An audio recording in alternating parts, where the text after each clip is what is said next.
Hey guys, it's Tom Cherryums with the FujiNet project, and I wanted to make a little video that's a bit off of the beaten path of what I usually do for these videos, and show a little bit of something you might want to do for a basic network application, and that is to essentially make a fixed status bar at the top or at the bottom of the screen in BASIC while the rest of the text scrolls by itself.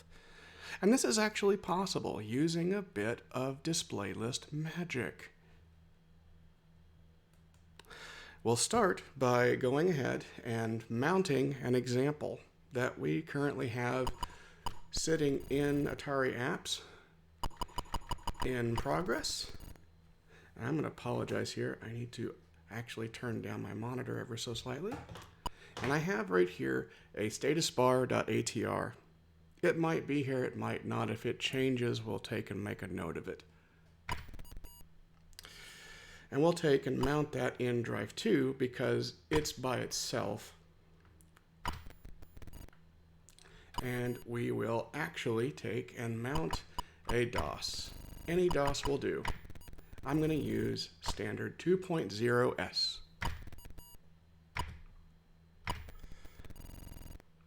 Now with the tap of the Option key, we mount both slots, and we're off.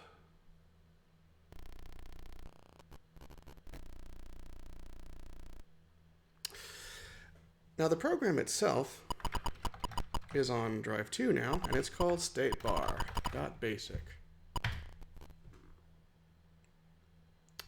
And if we take a look at it, we can see it's got a bit of some machine language code, well, not really machine language, but a display list encoded in a string, some text to put up in the status bar, also encoded in a string, and some statements to basically poke in the addresses of those strings into their respective places for the display list to make sure everything goes exactly as needed. Finally, poking the display list into place, turning DMA back on, and doing a little loop here that does a scroll. We'll go through each line of this in just a moment. But this is what it looks like. And you can see right there we have a little bit of some scrolling text that is with a static status bar up in the top. How magical is that? Really cool, huh? Let's take a look and see how this actually works.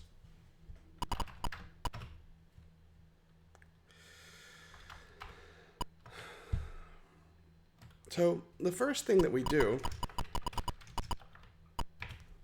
is we dimension some variables.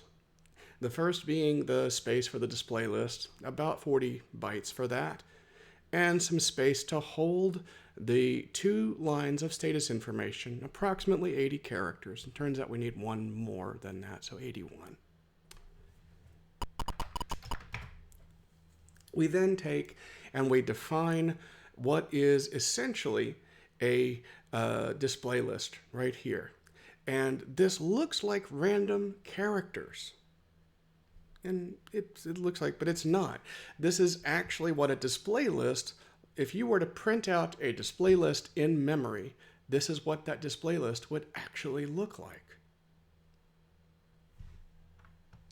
So if we look at each character, we can see the combinations of different things that you can see. And what you can go pick up a copy of De Re Atari to see how these display list bytes actually are explained. I won't go into too much detail here. I have talked about display lists in some of my earliest videos, but basically, as it pertains to here, by default, this character right here means give me 8 scan lines of blank, just blank, and do it again. Normally, there are 3 of them. So you would normally have, caps lock here. Where is the cap? Normally you would have, say, 3 of them here because you really want to take and have 24 lines of blank up at the top by default for the operating system here. And when you set up graphics 0, you'll actually see that that's actually the case. And actually, if we take a look at each character that comes across, let me see if I can do this in an improvised fashion without going too far off the rails here. The display list is currently kept in locations 560 and 561. And if we actually take and do a little bit of calculation here,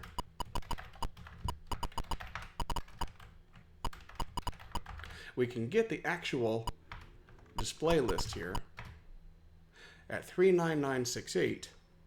And if we do start peeking at each individual bit, peek DL, and we do a character, we'll actually see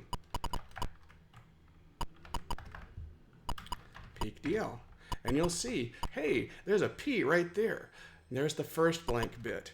Now let's take and go a little bit further. And there's another one. And hey, there's another one. So normally there are 3 of those. So you can see if we go back to line 20, we've already gotten rid of one of those. So we can scoot the screen up just a little bit to get a little bit more room for the 2 extra status line bits that we're going to add. Now, we start off and we have what is right here, this uppercase B. And this is 42 in hex. So if you take and calculate that, that is actually 66 in decimal. And this actually means, give me a, so normally that's 40. So 40 is 64 in decimal, plus 2, A and B. Now, the 40 up top essentially means give me a load memory store. It means that the next 2 bytes here, which are hearts right here, which are zeros, they're going to be filled in a bit later. The next 2 bytes give me an address in memory where I want to take and pull the next bit of screen memory from. Also give me a mode 2 line here. So if I wanted a mode 3 line in that, it would be that, mode 4, and so on. But I want a mode 2 here, because mode 2 is essentially graphics 0. And I want another one of these lines, so it's a 0, 2. That's a control B. I then want essentially 2 blank lines of, 2 blank lines. That is hex 2, 0. 1, 0 would be 1 blank line, 2, 0 would be 2 blank lines, all the way up to 7. So if we do, for example, from 0 to 7 for 0 for at least 1 blank line, 7 for 8 blank lines. Well, I specified 2 here. I could just as easily specify 1. I think I actually did for 2 blank lines. And if we do peak 16, sorry, characters 16, we see that's 1, 0 in hex. And that gives us this right here. So we have the 2 blank lines plus the status line, plus we need another 42 in hex, which again is B, to point to what is essentially going to be the main text area that the operating system uses. And we want to do that for the next 24 lines. There is the 1 mode 2 with LMS here, plus 23 of the same character here, which gives us our mode lines. We then want a 4-1, which is a special ANTIC display list mode bit called JVB, which means jump at vertical blank back to the address pointed by these 2 bytes, which again are hearts because we're going to take and fill them in. So that's our display list. And the display list on the Atari is going to take and essentially run through this display list over and over and over again for each frame.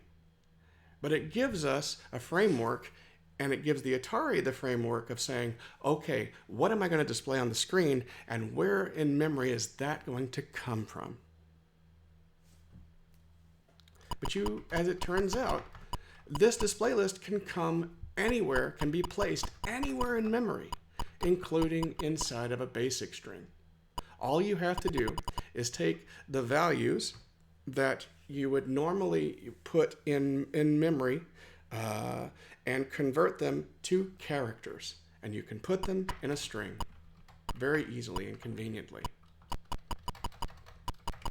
That's the display list. Now recall that we're going to need some display memory for our status line, because we're saying that we're going to have 2 lines of status information coming from a specific address. Well, it turns out that we can just as easily put that inside of a string all by itself. And we can basically take and modify that string while the program is running to change the content that's in that top status line.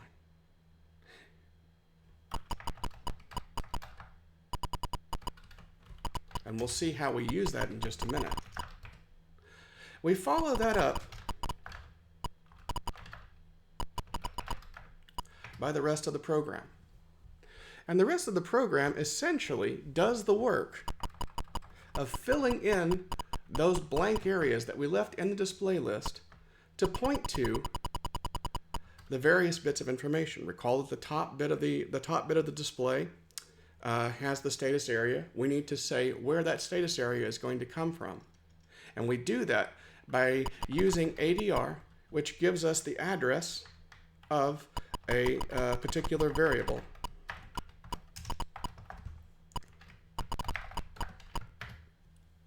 Well, it's coming from there. Okay? Well, that's a 16-bit value, and we need to break that up.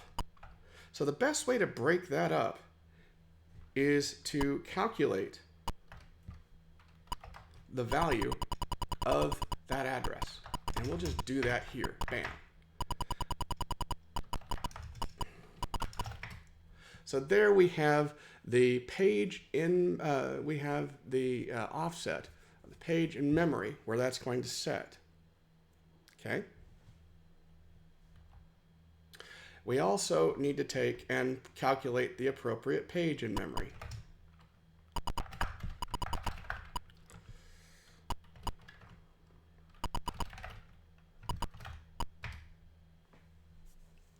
So there we go. We have a page in memory, and we have its offset. And all we have to do now is put those 2 values in memory. And we spend lines 40 through essentially the rest of the program following that pattern. First, by putting in the display list into that first hole that we left in the display list. Then we grab the values of locations 88 and 89, which correspond to what the operating system thinks the top of the text window is. And we put that in the address hole left in positions 9 and 10. We then, as the last part of this, calculate get the position of where the display list is in memory, because where the beginning of that display list is in memory, because we want to put that in these last 2 holes here, so that the JVB instruction, the jump on vertical blank instruction, can jump all the way back to the beginning of the display list. So the display list can repeat and do the correct thing. Finally, we can essentially turn off the display. This is good form. This is considered good form. We turn off the display for a moment, have ANTIC turn off, and don't do any DMA processing while we adjust the location of the display list in memory to point to our display list variable. And finally, we turn the display list back on. So by the time line 150 executes, we are now running our custom display list, which is now displaying the contents of our page. Now the next question, how do we take and alter this status line while the program is running? Well, that's easy enough. We'll go ahead and delete lines 200 and 210 here to do this point. And we'll do something like for x equals 1 to 200, and we'll just make something up here. we'll just have it print the number X 200 times. Okay, next X, sure. Loop through and count from 1 to 200. It gives us something to do while the default value is up there. But we're going to change it.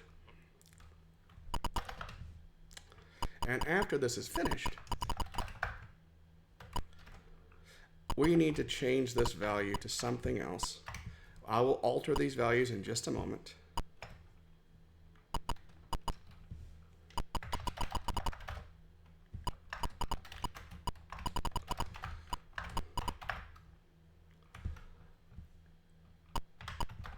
So what we have right here are the changes we want to make to the status bar. And we're changing a already pre-dimensioned variable here in BASIC. So it's very careful that when we change a part of the status display that we provide subscripts that match exactly the number of bytes and where we are changing them. This is critical because if we change the value, if we were to just provide the first part of this subscript, for example, it would truncate off the rest of this string and try to garbage collect, and in the process you would see garbage at the end of your status line. Not something you want to do. So you want to make sure that you change exactly the number of bytes that you want to change. So we'll go ahead and count this. 1, 2, 3, 4, 5, 6, 7, 8, 9, 10, 11, 12, 13, 14, 15, 16, 17, 18, 19, 20, 21, 22, 23. So 23 characters that we know we want to change. Boom.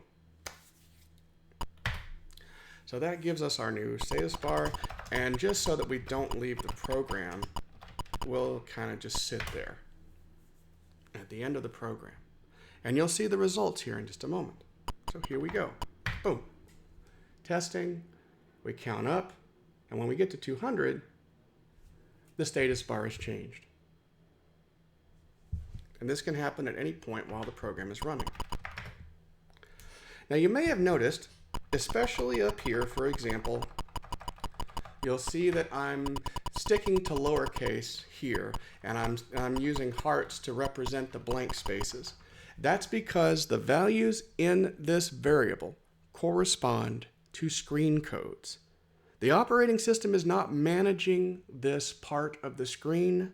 You have to manage the screen yourself. So anything you put up here has to be in screen codes. Again, this is explained in Dayray Atari. It's explained in Compute's first or second book of Atari as well, mapping out the individual ASCII codes and their screen code equivalents. The good news is that it's actually pretty easy to take and translate between ASCII values and screen values. But that's outside of the scope of this particular tutorial. The point being is that anything that you put inside this variable has to correspond to screen codes. So if I wanted to make a capital C here, that corresponds to character 3. If I want inverse, I take and add 128 to it, which gives me that, changing the status bar. And if we run this again, making sure to come out of inverse video.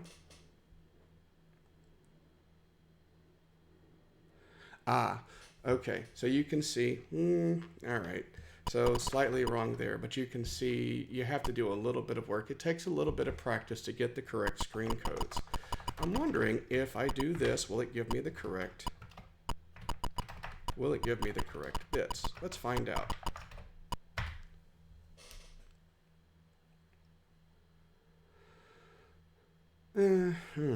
So yeah, as you can see, you have to do a little bit of finagling.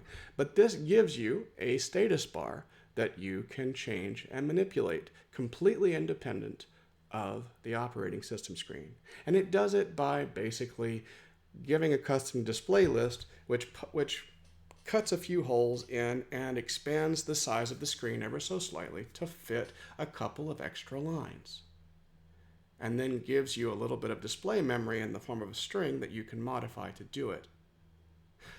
Now, a very important warning, and I'm going to do this and it's going to go crazy here, but I want to show you here how important it is to only change this variable while the BASIC program is running. Because BASIC is constantly doing garbage collection and constantly moving strings around in memory, if you alter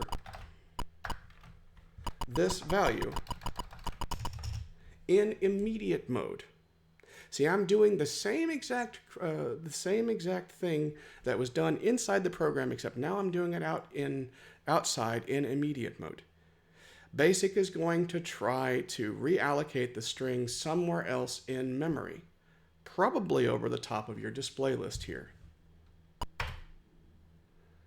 So you can see that things have gone horribly wrong, and the way that you deal with the problem is to go back to graphic 0, which resets everything, and sometimes that doesn't even happen correctly. So boom, we just have to reset and go from there. So you can see how this can go sideways. So do not, I repeat, do not modify string variables while you are outside of the program space. And with that, we'll pretty much leave this here. You have a nice little way to take and make a status bar and to modify it. And hopefully I gave you a little bit of insight into how to take and change those things and why you would do it this way. So with that, I'm going to leave this video here as it is. So until next time, guys, have fun.